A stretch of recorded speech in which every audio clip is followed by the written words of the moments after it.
Boa noite, meus irmãos. Vamos dar continuidade, então, ao culto ao nosso Senhor.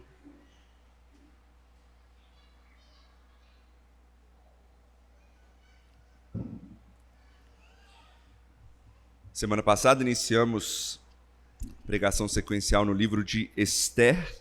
Hoje, então, vamos dar continuidade. Peço aos irmãos que abram a palavra do Senhor, então, em Esther, capítulo 2. Nós trataremos de todo o capítulo. Esther 2. E as crianças que estiverem aí têm a oportunidade, então, também de participarem desse momento. Ali atrás a gente colocou, então, uma atividade, assim como também uma pequena mensagem ali com um versículo a respeito do texto que será pregado também no livro de Esther. Isso é uma oportunidade boa para os pais também instruírem as crianças no sermão que está sendo pregado aqui. Esther 2, todo o capítulo. Eu peço que os irmãos acompanhem com atenção a leitura da palavra do Senhor, que diz assim: Passadas estas coisas, e apaziguado já o furor do rei Assuero, lembrou-se de Vasti e do que ela fizera, e do que se tinha decretado contra ela. Então disseram os jovens do rei que lhe serviam: Tragam-se moças para o rei, virgens de boa aparência e formosura.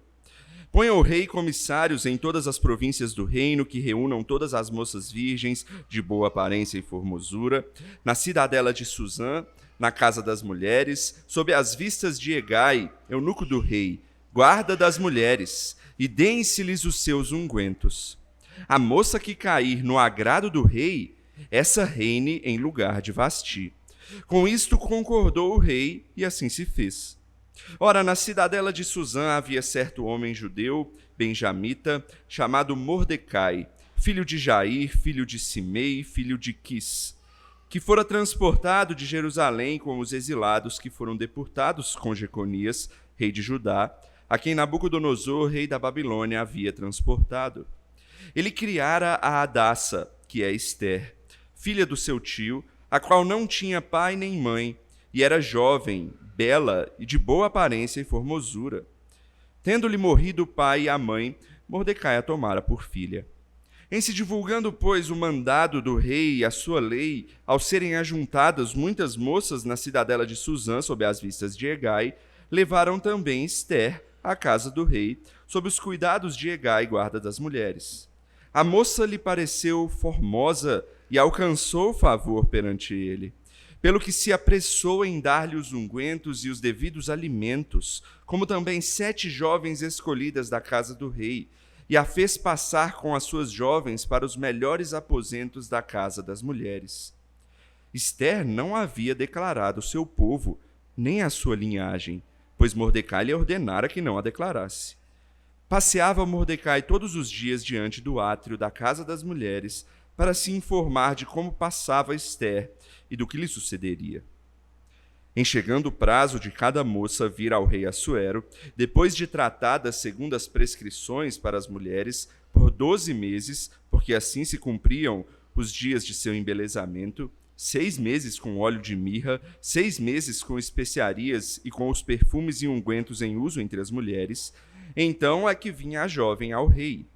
A ela se dava o que desejasse para levar consigo da casa das mulheres para a casa do rei. À tarde entrava e, pela manhã, tornava à segunda casa das mulheres, sob as vistas de Saasgás, eunuco do rei, guarda das concubinas.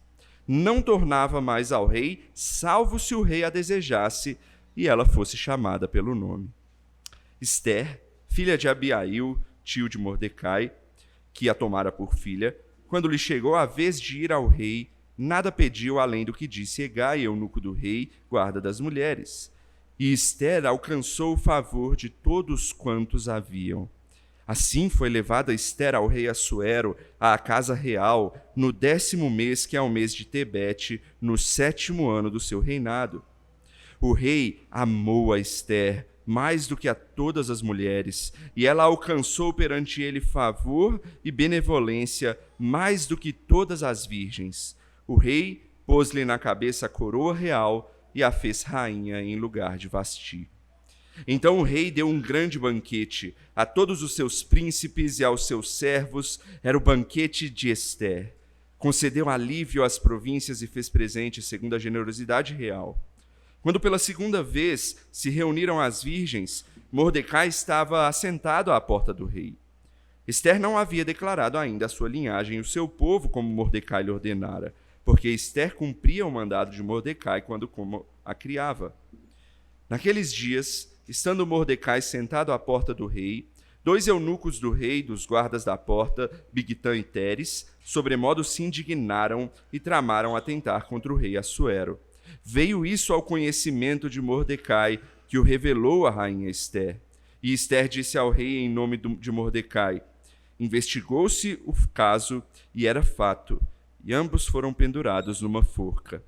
Isso foi escrito no livro das crônicas perante o rei. Até aí a palavra de Deus, vamos orar? Senhor, obrigado, Pai, pela Tua palavra, obrigado por esta história, que o Senhor nos instrua a partir destes eventos que o Senhor registrou na Sua palavra e que eles edifiquem a nossa vida e façam morada em nosso coração. É o que eu peço no nome de Cristo Jesus. Amém.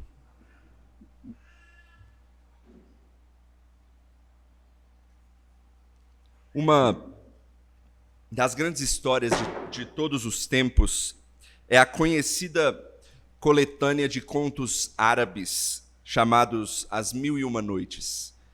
Algumas pessoas associam esses contos à história de Ester. Não sei se você já teve a oportunidade de ouvir falar sobre essa história chamada As Mil e Uma Noites. Tem produção de cinema, de série e tudo mais a respeito disso. Mas caso você não saiba, tem uma grande história por trás dessas grandes historinhas aí das Mil e Uma Noites. Vou resumir para vocês. Lá na Arábia tinha um sultão. E aí vocês vão comparando com o que vocês acham que parece com Ester. Lá nas Arábias tinha um sultão. E esse sultão ele tinha uma vida boa, próspera e tudo mais. E aí a esposa desse sultão, em certo momento, traiu ele. E o resultado disso, ela foi cortada, se é que vocês me entendem. O sultão, então, ele estava irado com o que tinha acontecido, estava sem esposa, e ele não queria ficar assim, ele teve uma ideia. Ele falou assim, para que isso nunca mais aconteça, eu vou me casar de novo, sim. Mas eu vou me casar toda noite. Toda noite eu vou me casar com uma nova jovem, uma nova mulher. E aí, quando eu estiver satisfeito, o que eu vou fazer? Eu vou mandar alguém matar ela. E pronto. Nunca mais essa mulher com quem eu me casei vai me trair. Uma ótima ideia que ele teve. E então, surge na história das Mil e Uma Noites uma mulher chamada Sherazade. Desculpa pela minha leitura do nome, eu não sei ler árabe, é um nome bem difícil, mas eu vou chamar ela de Sherazade. E ela tem uma ideia para resolver esse problema. Ela fala, eu vou lá, eu vou me casar com esse sultão e eu vou fazer ele parar com isso.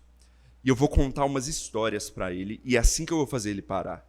E qual foi a ideia dela? Ela casou com o rei e ela levou como dama de honra a irmãzinha mais nova dela para morar lá no palácio. E aí ela falou para a irmãzinha mais nova dela assim, você vai lá à noite e fala que você não está conseguindo dormir, que você quer ouvir uma história. E a irmãzinha dela foi lá e tal, falou. E aí então a Sherazade fala, eu vou contar uma história para você. E o sultão estava lá ouvindo também. E ela vai contando a história e vai... E aí chega no momento principal, no clímax, na parte mais tensa da história, e ela fala assim, amanhã eu continuo. Amanhã, na próxima noite, eu vou continuar te contando.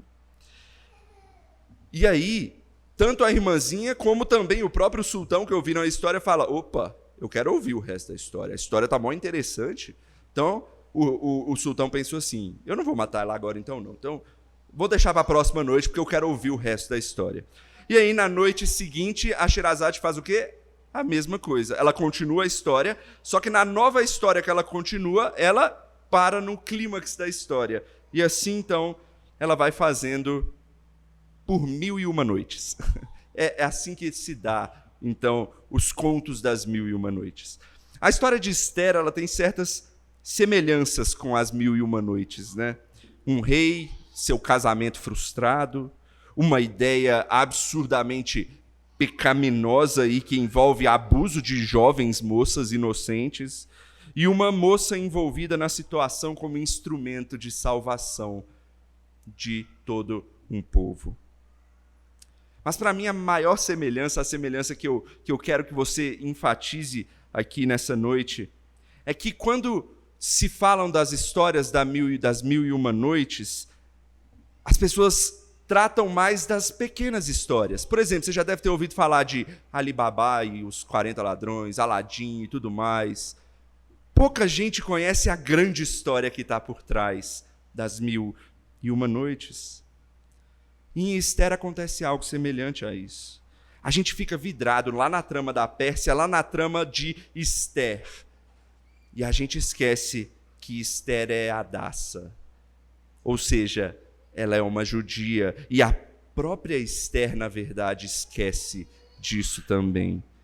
Que ela está vivendo em um mundo que não é dela, em um mundo persa, em um mundo pecaminoso.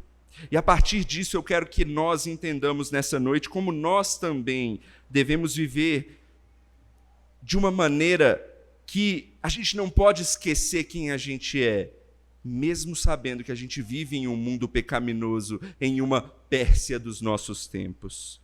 No texto passado a gente viu como Deus age em um mundo cheio de pecado. Hoje a gente vai ver como nós devemos viver e servir ao Senhor nesse mundo, sem comprometer a nossa fé. E a gente vai ver, então, que a gente deve servir ao Senhor aonde a gente vive no nosso contexto, sem comprometer a nossa fé, apesar dos percalços. Então lembre-se disso. A gente deve servir ao Senhor aonde a gente vive, no nosso contexto, sem comprometer a nossa fé, apesar dos percalços que aparecem. Então vamos ver isso em 3 partes. Primeiro, a gente vai ver a pecaminosidade desse mundo em que a gente está inserido nele. Olha de novo como é que a história começa. Olha o versículo 1. Passadas estas coisas, e apaziguado já o furor do rei Assuero, lembrou-se de Vasti do que ela fizera e do que se tinha decretado contra ela. Parece que desde a deposição da rainha Vasti, no primeiro capítulo, né, que era a antiga rainha, e ela desobedeceu ao rei, e então o rei a cortou. A gente não sabe se ela foi morta ou algo assim, mas a gente sabe que ela foi retirada, ela não era mais a rainha. E o versículo 16 do nosso texto aqui, ele diz que estava no ano 7º do reinado de Assuero. Enquanto que lá no capítulo 1 disse que os eventos estavam no 3º ano do reinado de Assuero. Então, deve ter passado aí mais ou menos uns 3 a 4 anos de diferença e de tempo entre as histórias. E talvez numa bela manhã ali, o rei deve ter amanhecido saudoso ali da sua belíssima ex-esposa.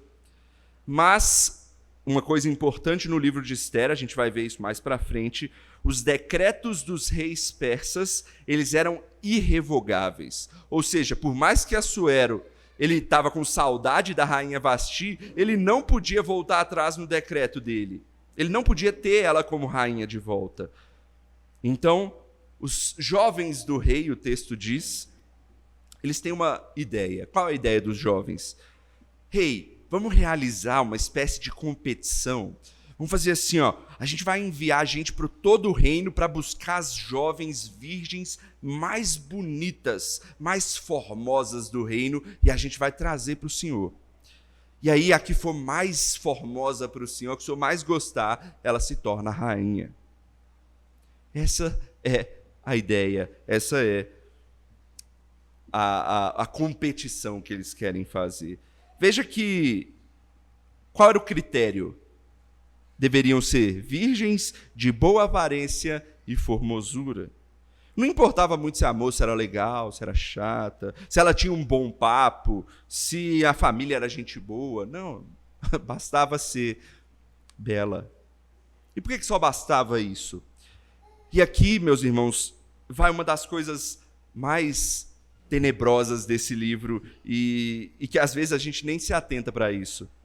As moças Elas iam ser levadas simplesmente para satisfazer os desejos sexuais do rei. Por isso que o que mais importava, além de qualquer outra coisa, era a beleza. O rei não estava importando se ia ter relacionamento, se ele ia conversar ou deixar de falar, se ele ia pedir. Não, ele tinha outras pessoas para fazer tudo isso para ele. A rainha era só para satisfazer ele sexualmente. E eu digo mais, a gente quando aprende sobre essa história na infância, a gente ouve que é uma competição e Esther vai lá, vence, é uma alegria só. Mas isso não é lá muito uma competição, né? É quase um sequestro. Deixa eu explicar. Perceba, o rei sai em busca de moças virgens, ou seja, jovens. Provavelmente elas moravam ainda com seus familiares. E elas são então arrancadas das suas famílias e levadas ao rei. Elas são levadas para satisfazer esse rei, mesmo que essa não seja a vontade delas. Se elas tinham sonhos de casar com alguém, um amigo, alguém próximo ali, se a família tinha arranjado um jovem de uma outra família próxima, acabou, não tinha mais. Elas iam atrás da vontade do rei. E elas não podiam dizer não. Vide o que a gente viu, o que Vasti fez, né? Vasti disse não e foi cortada. Você acha que para por aí? Não. Olha como só piora. Olha os versículos 12 a 14 do nosso texto. Eu vou dar um salto para a gente ver o que acontecia com essas moças. Em chegando o prazo de cada moça vir ao rei Assuero, depois de tratada segundo as prescrições para as mulheres, por 12 meses, porque assim se cumpriam os dias de seu embelezamento, 6 meses com óleo de mirra, 6 meses com especiarias e com os perfumes e ungüentos em uso entre as mulheres, então é que vinha a jovem ao rei, e ela se dava o que desejasse para levar consigo à casa das mulheres e para a casa do rei.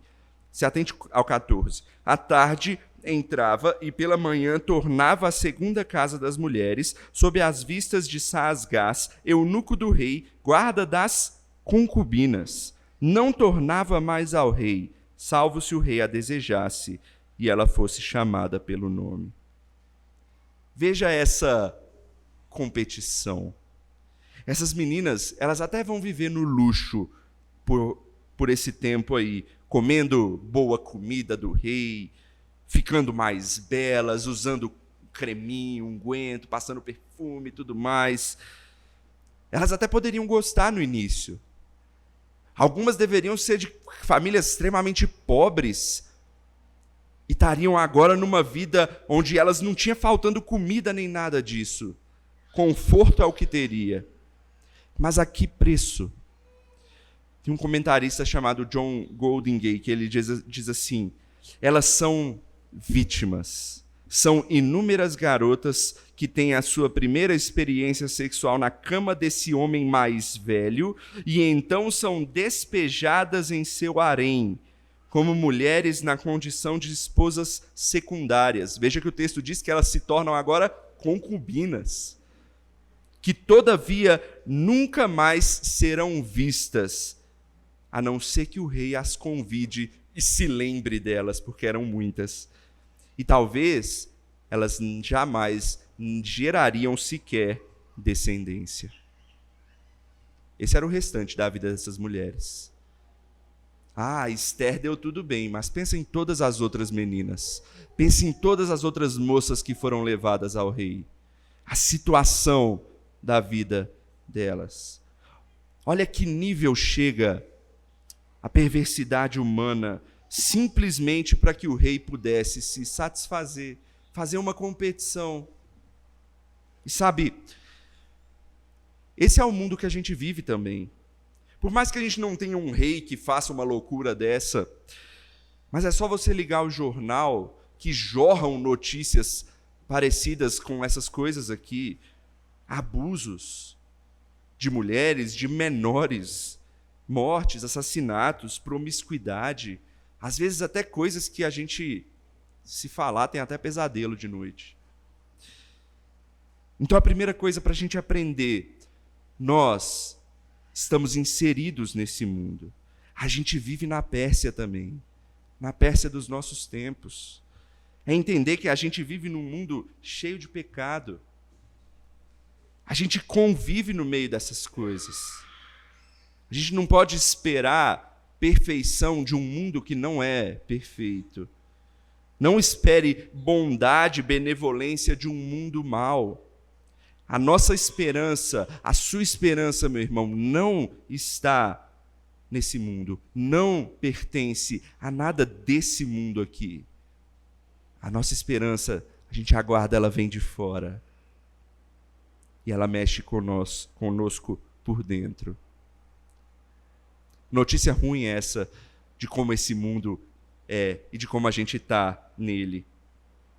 Mas às vezes acontecem coisas boas nesse mundo. Não é só notícia ruim, não. De vez em quando tem graça nesse mundo também. Por vezes a graça de Deus é derramada também. E sabe, uma forma de Deus derramar sua graça nesse mundo é utilizando seu próprio povo. Deus chama o seu povo para ser graça nesse mundo. Ele fala para a gente ser o quê? Sal e luz, né? E às vezes isso respinga no resto do mundo. E isso nos leva ao nosso segundo ponto. Deus insere o seu povo nesse contexto propositalmente. Ou seja, Deus espera algo do seu povo nesse meio. Deus espera algo do seu povo nesse mundo. Vamos ver como é que esse texto apresenta isso. Olha a partir do versículo 5, quando o povo de Deus é apresentado. Ora, na cidadela de Susã, havia certo homem judeu benjamita chamado Mordecai, filho de Jair, filho de Simei, filho de Quis, que fora transportado de Jerusalém com os exilados que foram deportados com Jeconias, rei de Judá, a quem Nabucodonosor, rei da Babilônia, havia transportado. Ele criara a Hadassa, que é Ester, filha do seu tio, a qual não tinha pai nem mãe, que era jovem, bela, de boa aparência e formosura. Tendo-lhe morrido o pai, a mãe Mordecai a tomara por filha. Bom, a história agora vai trazer ao palco os dois personagens principais aí pra gente. Engraçado, no primeiro capítulo eles nem tinham aparecido, né? Agora eles apareceram. São apresentados para nós Mordecai e Hadassa ou Ester. Mordecai quem é? Ele é um judeu do qual a sua família foi exilada para a Babilônia. A genealogia dele mostra que ele é parente do antigo rei Saul, né? O primeiro rei de Israel. A gente sabe disso porque ele cita os nomes aí da genealogia de Saul. Inclusive cita o próprio pai de Saul, né? Esse Quis aí é o pai de Saul. Isso tem certa importância no decorrer da história, mas eu vou deixar isso para os próximos capítulos. E o texto também vai apresentar para a gente outra personagem, a personagem principal da história, que é Ester, com seu nome judeu aí chamado Hadassa. Ela era uma órfã que foi criada pelo seu primo aí, né, que é Mordecai, após a morte dos seus pais. E, obviamente, o texto, ao descrever Ester, vai descrever quais características? As características que o rei queria, né? Ela era jovem, bela, de boa aparência e formosa. Mas antes da gente prosseguir, outra coisa é importante aqui. Os nomes deles. Deixa eu falar um pouquinho sobre os nomes deles. Mordecai. Mordecai não é um nome de judeu, tá? A gente sabe quando existe um nome de judeu, pelo menos se a gente estuda um pouco a esse respeito, a gente começa a descobrir sobre essas coisas. Mas por que Mordecai não é? Mordecai vem de Marduk, e Marduk é o nome de um deus da Babilônia. É por isso que algumas bíblias vão trazer o nome de Mordecai como Mardoqueu. Talvez na tradução de algumas bíblias de vocês aí esteja escrito Mardoqueu. É porque varia, né, a forma de se dizer o nome. Ou seja, Mordecai tem um nome babilônico, não judeu. E Ester, ela até tem seu nome judaico apresentado, né, Hadassa. Mas o nome mais conhecido de Ester foi o próprio nome Ester, o nome persa dela, que vem de uma deusa persa chamada Ishtar. Enfim, por que eu estou falando tudo isso, né? Para que servem para a gente essas informações? Na antiguidade, nomes representavam identidades muito mais do que hoje. E o fato dos nomes mais conhecidos deles serem nomes estrangeiros mostra o quanto eles estavam identificados com a cultura estrangeira onde eles estavam inseridos.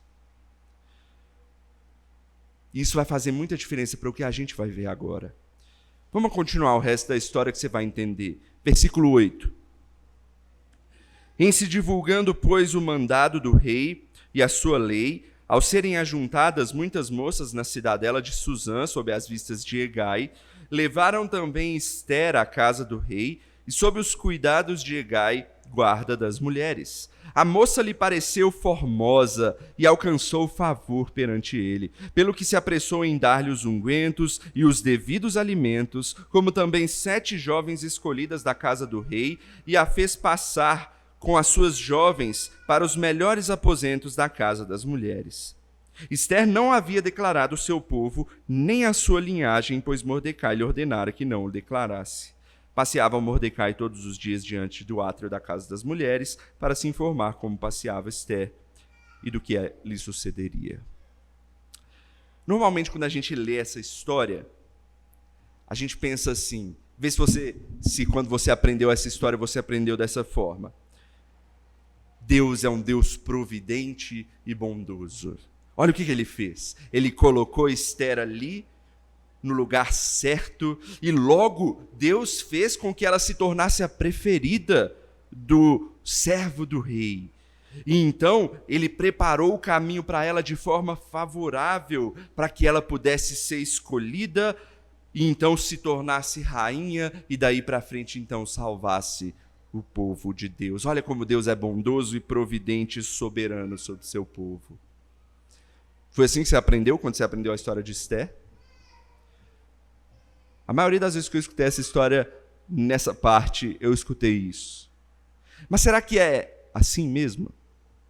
Vamos analisar melhor o texto? Olha só, o texto diz que Hegai, esse eunuco aí, viu que ela era formosa. De fato, isso Deus concedeu a ela. Ela era bela e formosa. E aí o texto diz que ela alcançou o favor de Hegai. Talvez a tradução desse alcançou possa ser ganhou favor de Hegai. E essa construção aí fica um pouco dúbia. Por quê? Favor, o que é favor? Favor é algo que alguém faz para você de graça, né? Sem obrigação, sem merecimento. É um favor, é uma graça dada.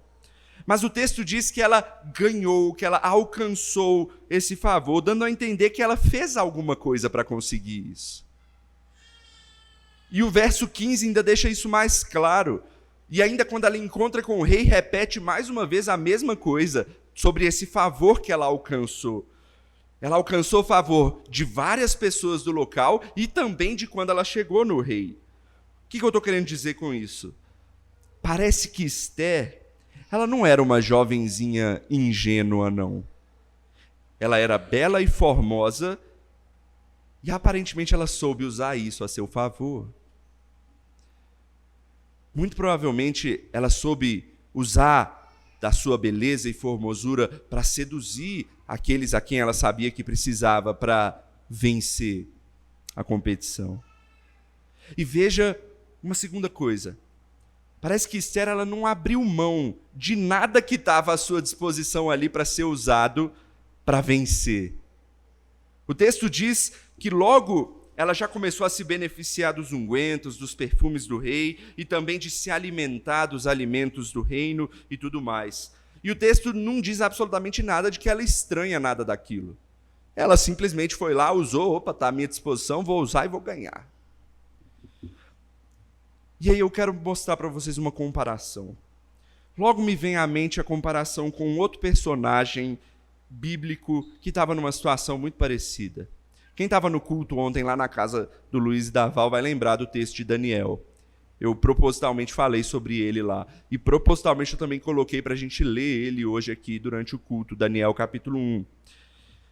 Daniel e seus amigos estavam nessa situação parecida. Eles também estavam numa outra região, isolados lá, foram levados, para lá. E lá na Babilônia foram oferecidas essas coisas para eles também. conforto, o alimento do rei, para que eles pudessem crescer. E eles tinham também até uma certa competição com as outras pessoas que estavam ali junto com eles para serem os grandes servos do rei. Mas você lembra o que Daniel fez? O texto diz que Daniel decidiu firmemente fazer uma certa separação. Ele falou: nós não vamos nos alimentar das iguarias do rei. Mas Esther, ela não viu problema em nada disso aqui. E mais, Daniel, ele foi bem claro quando ele virou para o servo do rei lá na época dele, lá no lugar onde ele estava, dizendo assim: olha, eu não quero, não é porque eu estou de dieta, é porque eu não quero me contaminar, porque eu sou judeu, eu sou de outro povo, eu pertenço a outro Deus. E você lembra o que Mordecai pediu para Esther fazer? Esther, bico calado, haja como se você fosse uma persa, não fala a sua identidade para ninguém, joga o jogo deles. Percebe as diferenças? Parafraseando um pastor, reverendo Emílio, às vezes quando a gente joga o jogo da Pérsia, a gente acaba se inserindo demais, vestindo a camisa, até se tornar um deles. Esse é o perigo. Mas depois de ouvir isso, você pode me questionar: mas peraí, pastor, tudo isso foi necessário, porque no final, ela precisou dessas coisas para poder salvar o povo. Uai. Aí eu volto à pergunta: então quer dizer que se no final der certo, não importa o que a gente fez no meio? Para usar uma ilustração bastante conhecida, vocês lembram daquele personagem chamado Robin Hood? O Robin Hood, ele roubava, mas no fim era para quê? Para dar para os pobres. Então se é para dar para os pobres, se o fim é bom, então tudo certo, se ele ser um ladrão, né? Não, meus irmãos. O fato de haver um final feliz não justifica os erros cometidos durante o processo. Quando a gente está inserido nesse mundo, nós temos que tomar cuidado com dois extremos. Guarde isso. Primeiro extremo, a gente está nesse mundo, mas a gente não deve se isolar. Lembra quando Jesus fala que para não nos tirar do mundo, não, peço que não os tire do mundo, mas que os guarde do mal. A gente não é para se isolar do resto do mundo, a gente está inserido aqui. Deus tem um propósito para nós aqui. Então, não é para nós nos isolarmos. Esse é o primeiro extremo que a gente tem que fugir. Mas o segundo extremo é muito perigoso, e a gente tem que fugir dele também, que é o extremo da assimilação. Nós não devemos também nos conformar com as coisas desse mundo e viver de acordo com o que o rei ou que os descrentes desse mundo pensam que é melhor que seja feito. Há um padrão estabelecido por Deus nesse mundo e nós devemos segui-lo. E a partir dele nós encontramos nosso propósito nesse mundo. Qual é o nosso propósito nesse mundo? Ser sal e luz desse mundo. De certa forma, transformá-lo. O que é ser sal e luz? Salgar aquilo que não tem sabor. O mundo, aí são ilustrações utilizadas por Jesus, né? Se o mundo não tem sabor, eu vou lá e vou salgar, eu sou sal, eu vou trazer a palavra de Deus que traz beleza para esse mundo. O sal também serve para preservar. Naquela época não tinha geladeira, né? Como é que o povo preservava carne? Salgava. A gente também está aqui para preservar as coisas boas desse mundo. Eu não posso me esquecer daquilo que é bom e daquilo que é mal. Daquilo que é mal eu me afasto e daquilo que é bom eu preservo. E por fim eu tenho que ser luz nas trevas desse mundo. Iluminar aquilo que está em trevas. Infelizmente, Esther e Mordecai no início não fizeram isso. E às vezes a gente esquece por causa do final da história. Mas mesmo em meio ao pecado, Deus conduz esse mundo soberanamente. Isso vai nos levar ao terceiro e último ponto, qual eu vou mostrar as consequências disso, desse viver errado, mas também as oportunidades que Deus nos dá. Então, em último lugar, a gente vai ver as consequências e as oportunidades dadas por Deus ao estarmos inseridos nesse mundo. Vamos ver a sequência da história. Olha o verso 16. Assim foi levada Ester ao rei Assuero, à casa real, no 10º mês, que é o mês de Tebete, no 7º ano do seu reinado. O rei amou Ester mais do que a todas as mulheres, e ela alcançou perante ele favor e benevolência, mais do que todas as virgens. O rei pôs-lhe na cabeça a coroa real e a fez rainha em lugar de Vasti. Então o rei deu um grande banquete a todos os seus príncipes e aos seus servos. Era o banquete de Ester. Concedeu alívio às províncias e fez presente segundo a generosidade real. Ao ler isso a gente fala, aí ó, deu tudo certo. Deus é bom, fez acontecer o que precisava.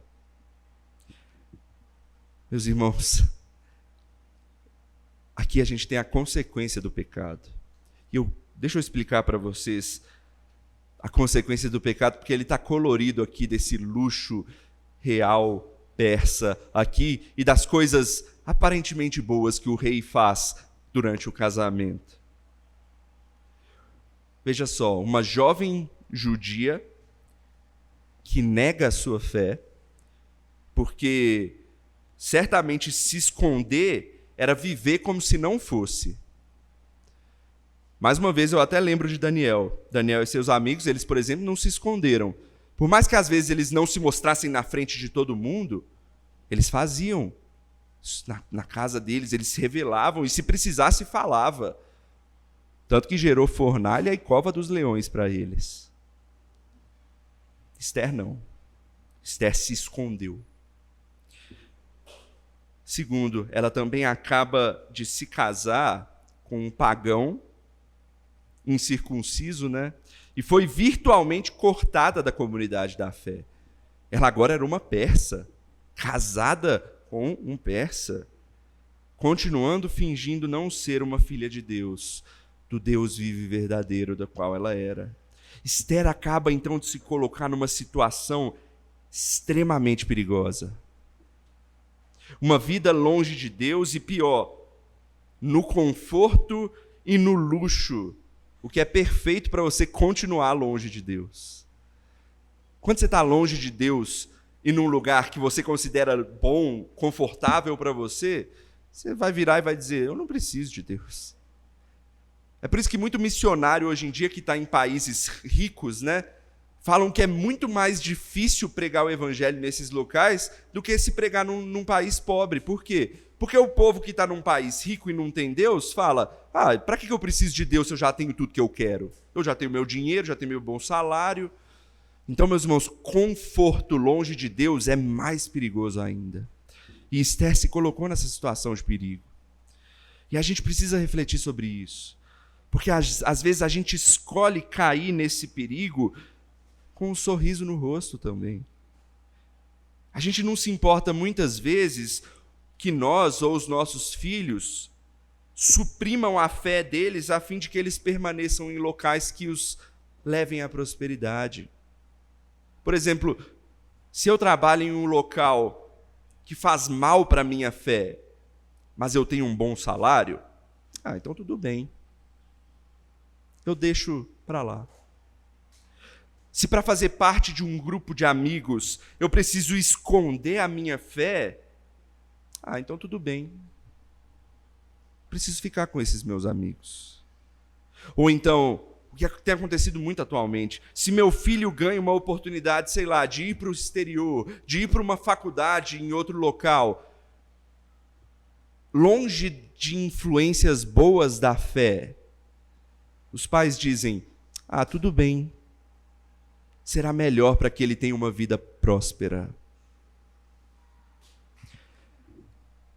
Vamos refletir sobre isso. Se alguém prospera nesse mundo às custas de se afastar do reino de Deus, meu irmão, eu preciso te dizer, isso não é prosperidade, isso é maldição. É perigoso. Não vale a pena a gente se afastar de Deus, da fé, ou descumprir os mandamentos de Deus simplesmente para crescer nesse mundo. As consequências são danosas e, por fim, podem ser eternas. Mas daí você pode fazer um novo questionamento, né? Mas não foi Deus que conduziu o seu povo para isso? Para chegar nesse ponto? Ele não usou tudo isso? Então Deus usa o pecado para conduzir? Deus põe o pecado nas coisas? Deus usa. Mas não é porque Ele quer e Ele induz ao pecado das pessoas. Não, não, não. Vamos lembrar a história de Esther? Como é que Esther foi parar aí?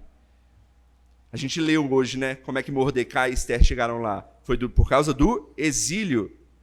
E por que o povo de Deus foi exilado? Pecado. O povo de Deus pecou. E eles então sofreram a consequência do pecado sendo exilados para a Babilônia. E isso respingou na família de Mordecai e Esther. E veja, o texto, a história nos diz que eles tiveram a oportunidade de voltar para Jerusalém. Mas eles preferiram ficar na Pérsia, com seus nomes pérsias, com sua identidade quase já persa. Mais uma coisa, então, para a gente aprender aqui. Pecados não trazem consequências só para a gente, tá? Muitas vezes as consequências do pecado respingam nas pessoas ao nosso redor. Isso é perigoso também. Então a gente tem que tomar cuidado com a maneira como a gente vive nesse mundo, pois pode afetar nossos amigos, nossos filhos, nossos netos. Essas são as consequências, mas deixa eu terminar aqui falando agora das oportunidades. Porque mesmo em meio ao pecado, Deus faz florescer oportunidades de bênção para inverter esse quadro. E é isso que a gente vê na última parte do texto. A partir do versículo 19 vai mostrar então Mordecai utilizando a posição de Esther para se beneficiar de certa forma, mas para fazer também algo bom. E a partir disso Deus abençoa então o povo. Olha o versículo 21. Naqueles dias, estando Mordecai sentado à porta do rei, 2 eunucos do rei, do guarda da porta, Bigtã e Teres, sobremodo se indignaram e tramaram a atentar contra o rei Assuero. Veio isso ao conhecimento de Mordecai, que o revelou a rainha Esther, e Esther disse ao rei em nome de Mordecai. Investigou-se o caso, e era fato, e ambos foram pendurados numa forca. Isso foi escrito no livro das crônicas perante o rei. Então a história seguiu. Mordecai, que trabalhava ali na cidade, descobre uma conspiração contra o rei. E agora que Esther está numa posição alta, próxima do rei, Mordecai se utiliza disso. Ele logo alerta Esther para que ela anuncie ao rei essa conspiração e assim eles ganhassem certo prestígio, né? E Esther, inclusive, diz explicitamente o nome de Mordecai, né, que foi quem anunciou. E Mordecai, naquele momento, nada recebeu, mas de recompensa por ter avisado o rei, né? Mas isso tem grande importância no futuro, porque foi escrito em um certo livro e ficou registrado que ele fez aquilo. E isso vai ser importante para o restante da história. Mas o que eu quero que a gente aprenda no final aqui? Nesse finalzinho dá para a gente ver uma luz de esperança. Apesar de todo o pecado, das consequências, Deus é capaz de transformar tudo milagrosamente em bênção. Esther, ela cedeu às vontades do império e deixou a sua fé de lado. Mas perceba algo muito importante. Isso serve para nós. Isso não desqualificou Esther de obedecer no futuro. E Deus dá essa oportunidade para Esther. Meu irmão, lembre-se disso. Você pecou? Por exemplo, você entrou em um casamento complicado como o de Esther? É pecado. Você se meteu em um enrosco financeiro perigoso? Você errou com alguém e agora não sabe como fazer as coisas voltarem a ser como eram antes? Essas coisas trazem consequências e são erradas. Mas saiba, você não está desqualificado de se voltar para o Senhor e obedecê-lo de novo. Deus sempre nos oferece oportunidades de arrependimento e obediência dia após dia. Essas coisas trazem consequências, mas a boa notícia é: há esperança. Eu não estou dizendo que por isso você pode cometer essas coisas. Não, fuja delas. Mas caso você já se encontre em uma dessas situações, há esperança. Você tem a oportunidade de obedecer. Creia e confie no Senhor que te dá essas novas oportunidades. E mais, se as consequências dos nossos pecados podem respingar nos outros, saiba que o nosso bom serviço e a nossa obediência também podem respingar nos nossos próximos. Daniel, por exemplo, e seus amigos foram úteis lá na Babilônia. Esther e Mordecai também serão úteis aqui na história da Pérsia, a partir do momento em que eles vão começar a obedecer ao Senhor. Que isso seja um incentivo para nós, para que nós obedeçamos ao Senhor e as bênçãos que Deus nos dá através disso respinguem naqueles que vivem ao nosso redor. Para concluir, hoje a gente viu o lado negro desse mundo, né? O lado pecaminoso, difícil. A gente viu que a gente está inserido nele. E Deus nos chama a ser sal e luz aqui nesse mundo. E a gente viu como Esther começou escorregando, mas Deus deu oportunidade para ela. E isso vai ser útil para a história do povo de Deus. Mas eu quero fazer uma comparação final. Esther, ela olhou para o luxo e aceitou ser preparada daquela maneira, com os ungüentos e perfumes, se alimentando daquilo que estava lá, para cativar o rei. Mas o nosso Rei Jesus Cristo, quando ele veio ao mundo, ele faz o oposto. Ele abre mão de tudo, de toda a sua glória, de toda a beleza que ele tinha a seu dispor, e ele se entrega para que ele pudesse salvar a sua noiva. E hoje, Cristo, ele te oferece um banho de limpeza também, para que você fique limpo do pecado, pelo sangue dele derramado na cruz do Calvário. Diferente do sultão e diferente do rei Assuero, que preparam suas noivas para sua própria satisfação, mas que levam a caminho de morte e esquecimento para elas. Saiba que o Senhor Jesus também está preparando a sua noiva, ele está preparando cada um de nós, mas para uma vida eterna de alegria ao seu lado, num reino de amor sem nenhuma tristeza. Essa é a nossa esperança. Então que a gente sirva ao Senhor da melhor maneira que pudermos, aonde quer que a gente esteja, enquanto estamos sendo preparados para esse caminho alegre. Amém? Vamos orar? Senhor, obrigado, Pai, por essa história e pela sua palavra que nos instrui. Que o Senhor nos ensine, por meio dela, a servirmos melhor ao Senhor nesse mundo em que estamos inseridos, não cedendo às coisas que esse mundo diz que são boas, mas são pecaminosas, mas obedecendo ao Senhor e sendo úteis para a tua palavra. É o que nós te pedimos e oramos no nome de Jesus. Amém.